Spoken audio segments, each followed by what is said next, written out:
أصدقائي وصديقاتي، نهاركم سعيد. الحقيقة أول امبارح سمعت خبر كده أو قريت بمعنى أصح خبر على جروب من جروبات الفيسبوك.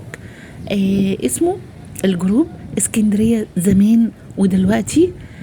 الخبر بيقول إن محل حلواني إخوان يوسف الموجود في ميدان التحرير المنشية باسكندرية معروض للبيع بالمزاد العلني يوم 25/5/2024.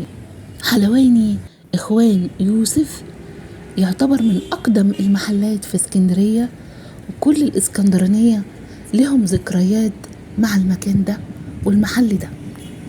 حلواني إخوان يوسف هو أشهر محلات الحلويات بالمنشية، علامة من علامات السرور والبهجة في اسكندرية كلها.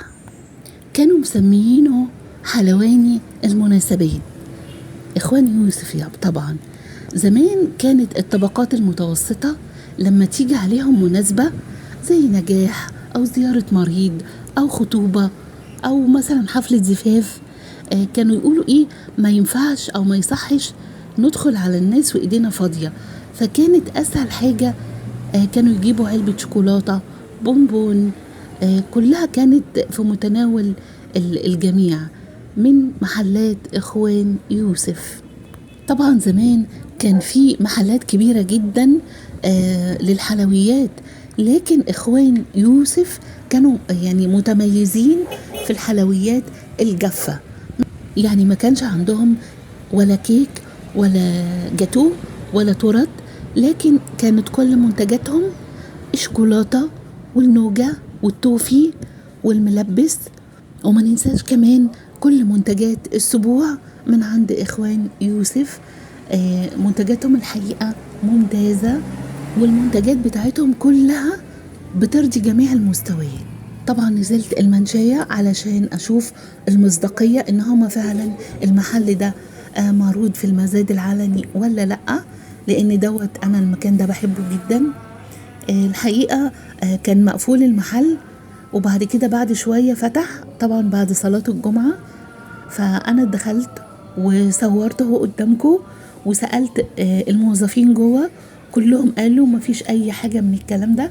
هي كان فيه شوية مشاكل والحمد لله اتحلت، والمحل زي ما هو. احنا يعني ما نصدقش اي حاجة بتتكتب او اي حاجة بتتقال، لازم نتأكد الاول ونعرف المعلومة الصح. وهنا المحل قدامكم شغال ما شاء الله، والناس كلها بتشتري من هناك. يلا بينا بقى كلنا نرجع بذكرياتنا ونقول مين جاب ملبس كاتب كتابه من عندهم، او جابوا منتجات السبوع من هنا. يعني مين جاب منتجات سبوعه؟ في حاجات لسه شايلينها. تمام. والمكان اهو شغال قدامكم ما شاء الله. يا رب دايما يبقى مفتوح، لان دي من المحلات العتيقة في اسكندرية، فيها ذكرياتنا كلنا. واتمنى ان المحتوى يكون عجبكم. انا الحقيقة ما كنتش نازلة اصور اخوان يوسف، لكن هي الظروف كده جت لما انا قريت البوست ده. يلا بينا بقى. بتمنى ان المحتوى يكون عجبكم، ودايما نتقابل في حب اسكندرية.